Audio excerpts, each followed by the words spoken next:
हरे कृष्णा। सबका हार्दिक स्वागत करते हैं आज इस छोटी सी कथा में।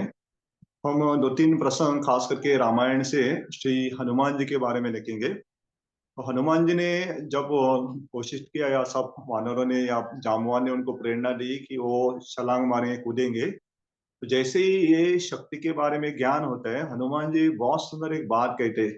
हनुमान जी अपना आकार बहुत बड़ा कर देते और कहते हैं मैं चाहूं तो बड़े जो मेरू पर्वत है इसे भी 1000 बार परिक्रमा कर सकता हूँ।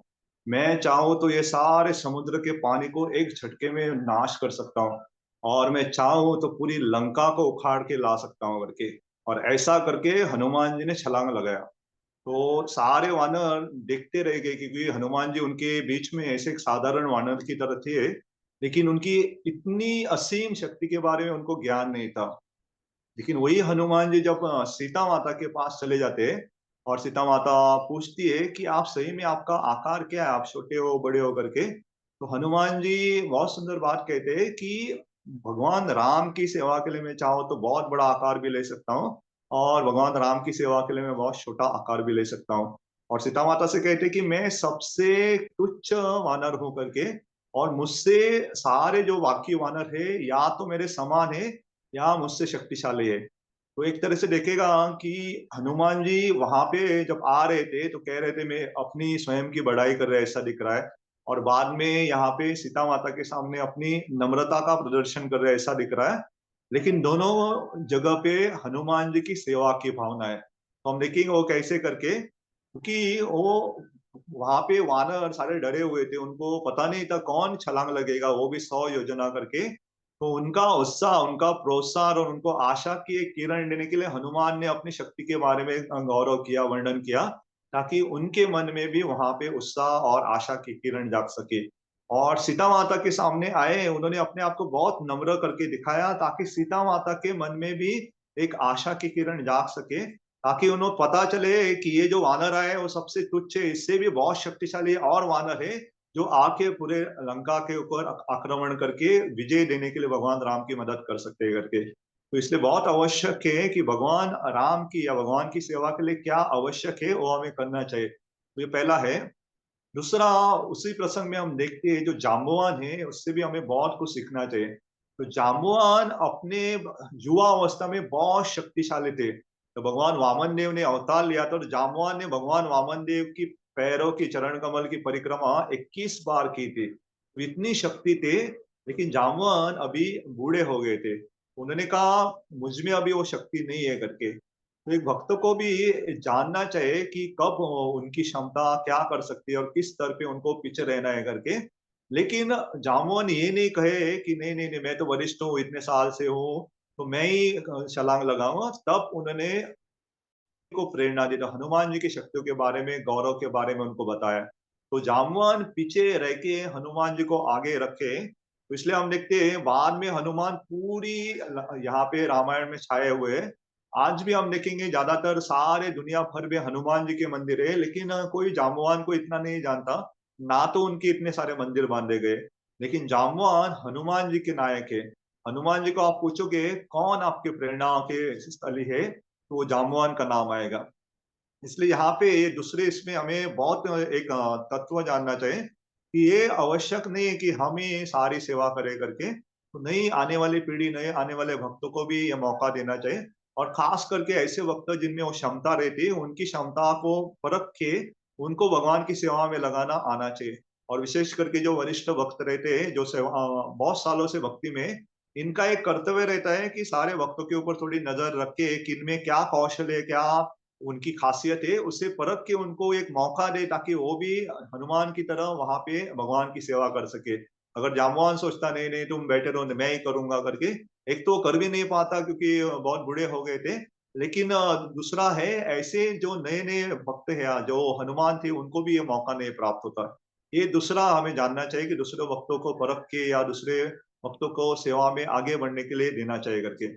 तीसरा, एक हनुमान जी से हम और एक बहुत एक अच्छी बात सीख सकते हैं। तो हनुमान जी हम देखते हैं कि यहाँ पे रामायण में पूरे छा गए थे। तो हनुमान जी जब कूद के लंका में गए तो पूरे सुंदरकांड के आगे हनुमान जी है करके, तो यहाँ तक हनुमान जी ने पूरी लंका को जला दिया।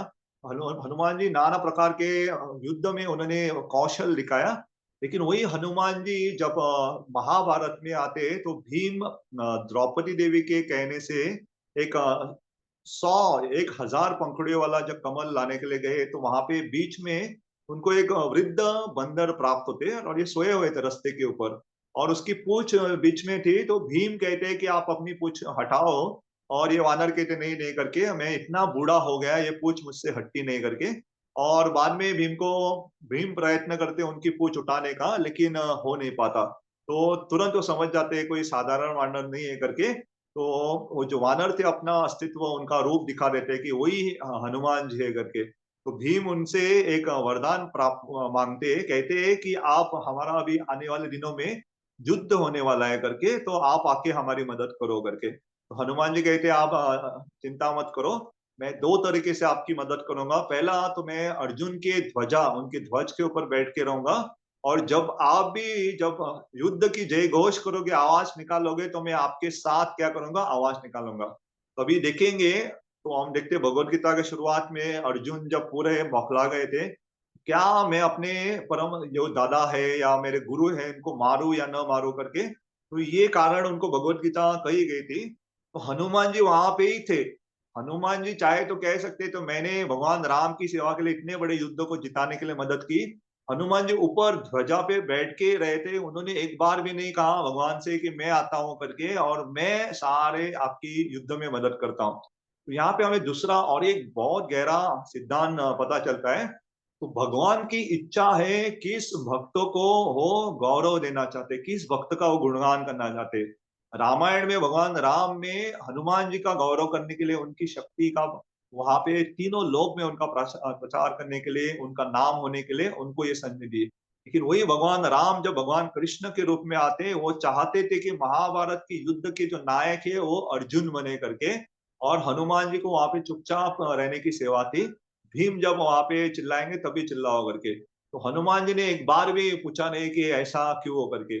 तो हमें जानना चाहिए हमारे वरिष्ठ या गुरुजन हमें कुछ सेवा देते तो अलग अलग भक्त रहते जो जो भक्त का गौरव करना चाहते जो भक्त को सेवा देना चाहते हमें तुरंत स्वीकार करना चाहिए। यहाँ पे ईर्षा की भावना या ऐसे मन में उठाव नहीं रहना चाहिए क्यों मुझे नहीं दी करके, क्योंकि ये हमारा काल चला गया तो उसे मान्यता प्राप्त करना बहुत आवश्यक है। तो ये तीनों तरीके से अलग अलग भाव जो है अलग अलग विधि है हनुमान जी ने बहुत अच्छी तरीके से प्रकट की। तो शुरुआत में हम देखते हैं कि पहले हनुमान जी ने अपना गुणगान करके सारे वानरों को हौसला दिया उनको आशा की किरण दी। सीता माता के सामने वही हनुमान जी कहते कि तो मैं तो तुच्छ हूँ मुझ में तो सबसे मैं कम श्रेणी का वानर हूँ मेरे समान या मुझसे सब वरिष्ठ है करके सब शक्तिशाली है। वहां पे भी सीता माता की सेवा के रूप में उनको प्रोत्साहन दे रहे थे कि आशा की किरण दे रहे थे उनको उत्साह दे रहे थे।